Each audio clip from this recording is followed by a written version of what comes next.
Multiple trees were reported down in Wood County today following Sunday storms. According to Wood County Dispatch, trees were reported down at the intersection of St. Mary's Pike and Emerson Avenue, the intersection of Emerson Avenue and Valley Mills Road, and along the train tracks near Waverly Road.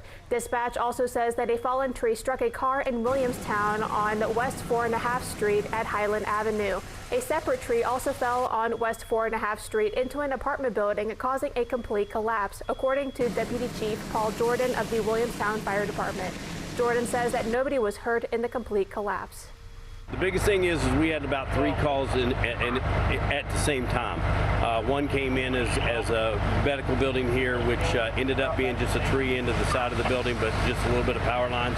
The other call was with the Waverly Road and the railroad tracks and items, but the big one was the apartment building. We had a tree that went down through the apartment building.